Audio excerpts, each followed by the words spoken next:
Today we are working Psalm 48.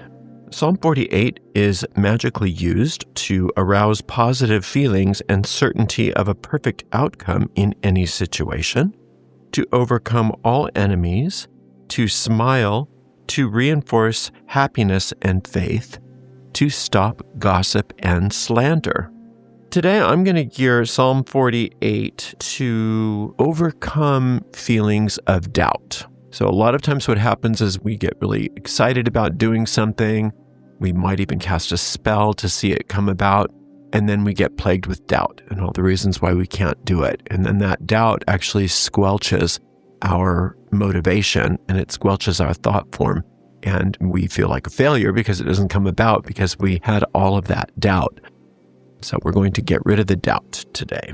The way we work psalm magic is simple, easy, and effective. We take the psalm in question and we speak it out loud all the way through once without stopping. This is commonly known as an incantation. When we finish that incantation, we go back through the psalm and we consider each verse one at a time, and we search for hidden, oftentimes called occult meanings or symbols within the psalm. As we find and uncover these symbols or these meanings, these seeds of wisdom, we try to apply them to whatever the situation is that we've brought to the psalm. And by doing all of that, we're dislodging magical seeds from the psalm itself and planting them in the fertile grounds of our deep mind, where they take root, they grow, they blossom forth, and they bear fruit after their kind. And that's what we're going to do together right now with Psalm 48. Great is the Lord, and greatly to be praised in the city of our God, in the mountain of his holiness. Beautiful for situation. The joy of the whole earth is Mount Zion, on the sides of the north, the city of the great King. God is known in her palaces for a refuge. For lo, the kings were assembled, they passed by together. They saw it, and so they marveled. They were troubled, and hasted away. Fear took hold upon them there, and pain as of a woman in travail. Thou breakest the ships of Tarshish with an east wind. As we have heard, so have we seen, in the city of the Lord of hosts, in the city of our God. God will establish it forever. Selah. We have thought of thy loving kindness, O God, in the midst of thy temple. According to thy name, O God, so is thy praise unto the ends of the earth. Thy right hand is full of righteousness. Let Mount Zion rejoice. Let the daughters of Judah be glad because of thy judgments. Walk about Zion and go round about her. Tell the towers thereof. Mark ye well her bulwarks. Consider her palaces, that ye may tell it to the generations following. For this God is our God forever and ever. He will be our guide even unto death. The first thing we like to do when we work psalm magic is to orient ourselves to who it is that we are talking about or addressing. What it refers to in the Psalms as the Lord is a symbol to us in psalm magic for the one power, the one source, the one force in all the universe. Lord translates from the tetragrammaton, Yud He Vav He. And so in the King James Version of the Bible, every time you see the word Lord, it means that in Hebrew, it's the tetragrammaton, Yud He Vav He. Yud He Vav He is considered a proper name for God. But for us, it is a symbol of the one power, the one source, the one force, and the one substance in all the universe. There is but one. This force is pre-gender. It is not a deity that is separate and distinct from us. It is the source out of which we are extended, and we are always at one with this force. And if we orient our understanding toward that one force that we are connected with, and we understand that there is but one force, we come to realize that since there is but one, nothing can stand up against it. And since nothing can stand up against it, one with this force is a majority. And whomever this force is for, nothing can be against. And this force is for us. And that is why our success in this psalm magic is assured. Great is the Lord, and greatly to be praised in the city of our God, in the mountains of his holiness. The city of God is Jerusalem. Jerusalem is a symbol for inner peace. When Jesus talked about the kingdom of heaven being within you, Jesus was talking about inner peace. And the more you can find inner peace, the more you are finding your way into that inner city, that inner kingdom. When it says that the Lord is great and greatly to be praised in the city, that means that if you can find inner peace, if you can relax your body and relax your mind, you and the infinite are one, and you realize that oneness within that peace. Praise means that you're enthusiastically acknowledging that something is good. So the more peace you experience, the easier it is for you to have that firsthand experience of the infinite. And as you have that firsthand experience of the infinite, your natural inclination is toward praise. It happens spontaneously for you. You don't have to work at it. The more peaceful you feel, the more you're praising the infinite. It says, greatly to be praised in the city of our God, in the mountain of his holiness. The mountain, Mount Zion, think of the majesty of a mountain. And that mountain is within you. And that holiness is within you. You are as a mountain. That's who you are, meaning you are great. You're larger than you think you are. You're larger than your understanding of your stature. You are created great. Your greatness is not something that's established by you. Your greatness is something that was established by the infinite at your creation. So understanding your greatness, this mountain, is not arrogance, it's humility, because you're not taking personal credit for your greatness. You're correcting your misperceptions of yourself by considering your greatness. No longer are you considering that you are small, separate, vulnerable. You are understanding that as you were created, as the infinite created you and continues to create you, you are a great mountain. God is known in her palaces for a refuge. So the infinite inhabits the holy city. The infinite inhabits the tabernacle and the temple. The tabernacle and the temple that is within the holy city is everything going on inside of you. So the greater city is peace. The center of that peace is the meeting place where you and the infinite have oneness. When you can realize this oneness, that power is expressed through you. Since the infinite inhabits that, that's your only refuge. Nothing can destroy you. Nothing can harm you. Nothing can attack you within that city. You are perfectly safe within that city. I think I'm going to take these next 3 verses at the same time because they really do run together. For lo, the kings were assembled. They passed by together. They saw it, and so they marveled. They were troubled and hasted away. Fear took hold upon them there, and pain as of a woman in travail. These kings are leaders of nations. Nations are overarching thought forms within you. And those overarching thought forms of worry or of doubt that tend to want to undo your goals, want to undo the good that you are establishing, those we can see as these kings traveling by. Now, these kings are traveling by, these nations are traveling by Jerusalem, the city of peace that is within you, and they're recognizing, ooh, this is very protected. We can't even bother this city. We're not even going to try because we're going to become annihilated if we try to cause any trouble here. So that's a great image that all of these thought forms that have always been bothering you are seeing that you're now at one with your source, that you are in the city of peace within you, and that you are conscious of your oneness with this source. And so now they say, oh, we're not even going to bother with that one. This is too scary for us. We're going to just ride on by. They saw it, and so they marveled. They were troubled and hasted away. Fear took a hold upon them there, and pain as of a woman in travail. They were so scared and upset that their screams were as a woman in labor. And so these thought forms that have been causing you so many problems, these worrisome thought forms, these doubting thought forms, these thought forms within you that are always undoing your good, are no longer undoing your good. They are afraid now because you are at one with your source. Thou breakest the ships of Tarshish with an east wind.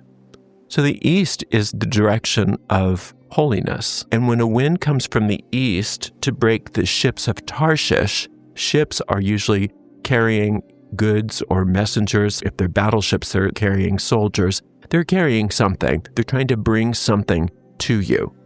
Well, Tarshish literally means harsh, attacking, and breaking.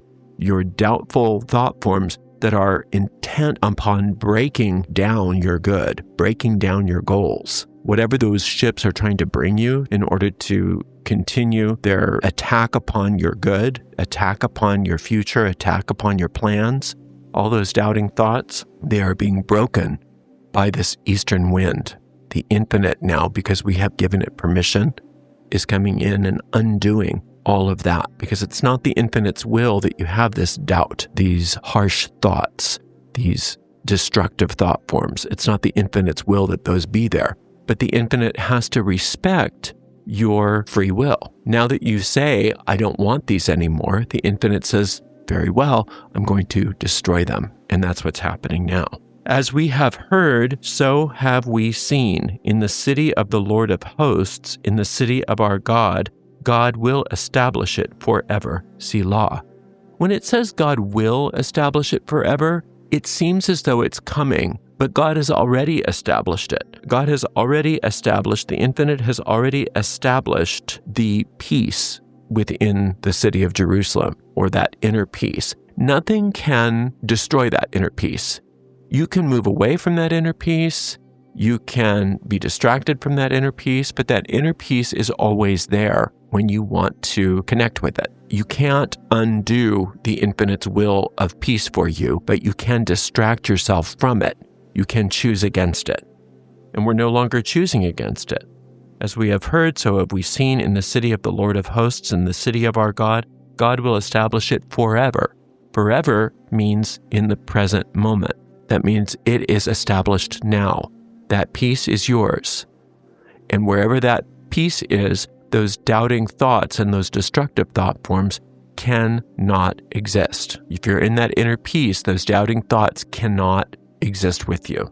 We have thought of thy loving kindness, O God, in the midst of thy temple. Thinking of the infinite's loving kindness in the midst of the temple is what you want to do anytime you're trying to establish change in your life, some sort of positive change. You want to relax. That's where you get to the temple. And then focus your thought on the infinite's will for you. And the infinite's will for you is happiness, is joy, peace, love, prosperity, all good. And that's the loving kindness you experience in the midst of the temple. You can't help but experience the loving kindness of the infinite in the midst of the temple.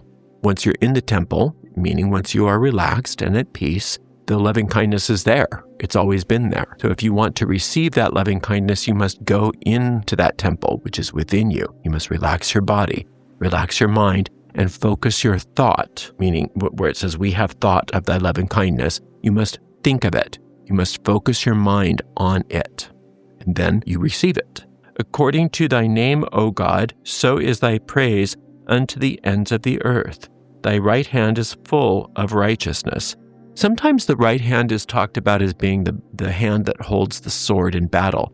In this particular case, it's what the infinite is offering you. The infinite offers you righteousness, nothing but righteousness. Why is that? Because that's how you were created. The infinite only sees you as the truth, and the infinite knows you as righteous because you are righteous. Righteous simply means right-minded, healthy, sane, at one. The perfection that you are, that's righteousness. And you can't undo that perfection. You can't make yourself imperfect or unrighteous. But you can believe you are other than righteous. You have the freedom to think any thought you want to think. Even if the thought isn't true, you still have the right to think it. But the thing is when you think thoughts that aren't true, then you project untruths onto the screen of space and interact with them as if they were real. So you can give yourself very real experiences of unrighteousness. And that's what this world is a collective projection of fantasies and nightmares of unrighteousness. So we can undo that by allowing ourselves to receive the truth from the infinite. And the only way we can do that is to relax our body, meaning enter the temple, and focus our mind on the infinite. And it says, according to thy name, O God, so is thy praise unto the ends of the earth. The name of God means the quality of the infinite. There are many names of God, meaning there are many qualities of the infinite. The qualities of the infinite include life, soul, spirit, intelligence, truth, love, law, and presence. Those are the 8 main qualities. There's many, many qualities or names of God, but according to the qualities of the infinite, so do you praise. So you think about a quality of the infinite while you're in the midst of that temple, in the midst of that relaxation, and get enthusiastic about how good that quality is, and see if you can come up with all of the ways that quality is manifest in your life. For instance, if you're thinking about the quality of life, you can just relax and think about your heart beating. You can think about the blood moving through your veins. You can think about your breathing. You can think about the fact that you have the facility to move through space, to communicate with people, and to do all kinds of wonderful things, the quality of life. And you can just think about that in the temple, meaning in the midst of your peace and relaxation. Through thinking about the quality of life, that is a name of God, you are praising God. You are enthusiastically acknowledging how good those manifestations of the quality of life are. You can do that with all the qualities. When it says, according to thy name, O God, so is thy praise unto the ends of the earth. Sit in that temple and just think about at least one name of God, one quality of the infinite, and how it applies to you. And then it says, thy hand is full of righteousness. That's how you receive that righteousness that is your birthright. That is how you are aware of the righteousness that you are. That's how you demonstrate righteousness, by thinking along these lines within that peaceful temple within you. Let Mount Zion rejoice. Let the daughters of Judah be glad because of thy judgments. Mount Zion is that big mountain. That's the largeness of you, the holy you, the real you, not the ego you, which is the small false self, but the truth about you. That's Mount Zion. You've got to climb up a mountain to get to the temple. That means raising the quality of your consciousness, raising the quality of thoughts that you're willing to entertain. When it says, let the daughters of Judah be glad, the daughters of Judah represent the feeling nature, the receptive nature of your soul. There's a part of your soul that's projective, and there's a part of your soul that's receptive. And this is the receptive part of your soul, where your soul and your deep mind are one. When it says, let the daughters of Judah be glad because of thy judgments, the judgment of the infinite is judging who you really are, rejecting everything that you're not. When you are in that temple and you are receiving the judgment of the infinite is only seeing you as righteous. And everything that you think of yourself that's not righteous is dissolved. And that makes the feeling nature glad. And you'll know that you're doing this because you'll feel better and better. Your emotional state will improve immediately. Walk about Zion, go round about her, tell the towers thereof. To walk about Zion and tell the towers thereof means to step back and look at the largeness of who you are. Just step back for a minute and think about it. Think how amazing you are. A thought in the mind of the infinite thinks of you. The thought of who you are is an expression of love. You are an extension of love. That's what you are. Right here, right now. The infinite didn't create you in time and then forget about you. The infinite is thinking of you right now, and that's why you're alive. That's why you're you. And since the infinite thinks of it, the infinite only thinks in eternity. Therefore, you are eternal. Your body may die. Of course, everybody's bodies die in this world, but that has nothing to do with you. As a soul, you're eternal. You're not subject to time. When you walk about Zion, go round about her, and tell the towers thereof, that's how you do that, is by considering how amazing the act of creating you is, how large that mountain is that is you. Mark ye well her bulwarks, consider her palaces, that ye may tell it to the generations following. If you're considering how splendid you are as a soul, again, this is not egotistical whatsoever. This is very humble. because you're not taking credit for creating yourself. You're understanding that you are a creation, you are an extension. But God didn't make junk. God didn't make a mistake with you.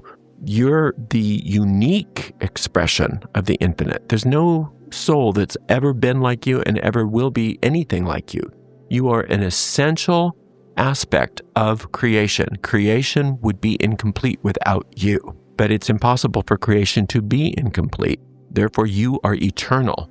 And when you understand that, you are marking well the bulwarks and the palaces of your city. And by experiencing this truth within you, you are telling whatever your intentions are, all of the things that you might have been wanting to accomplish that have been squelched by doubt. You're telling those thought forms about this. You're telling your thought forms how powerful you are and how powerful the thought forms are.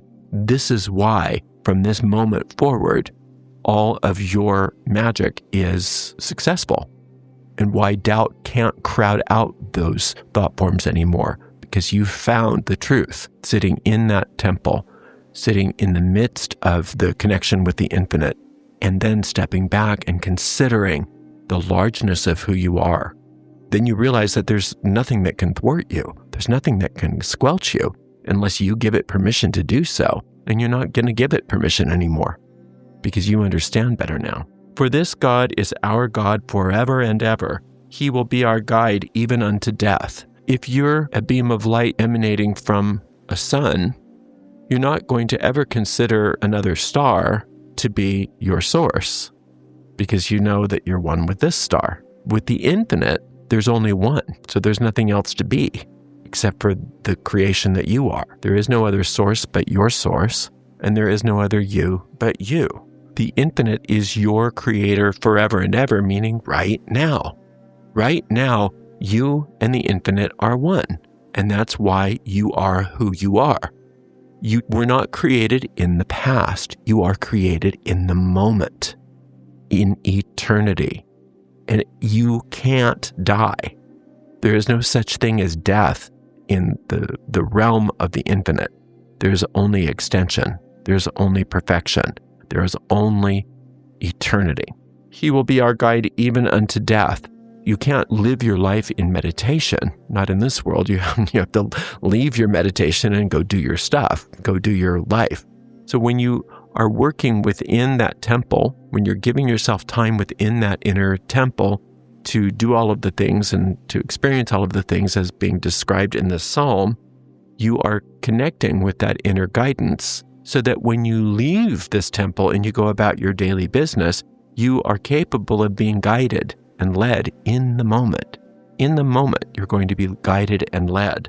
And it says, he will be our guide even unto death. It's not so much necessarily talking about the death of your body, but yes, even into the death of your body for the entirety of this life, but also even unto the death of any circumstance in your life. You don't have to question whether you can listen to this guidance based upon what is starting and what is ending in your life. You can listen to this guidance regardless of appearances, and you will notice that when you listen to the guidance that is within you, that you are always successful, no matter what. And that if you're afraid, if you're upset, if you're doubting, just remind yourself, wait a minute, I have a guidance system. I have an inner GPS. I can ask what to do, and I can be guided. And if I need to, I can just go back into that temple. I can go back into that temple, reestablish my understanding of my oneness with the infinite, and then reestablish my connection with my guidance system.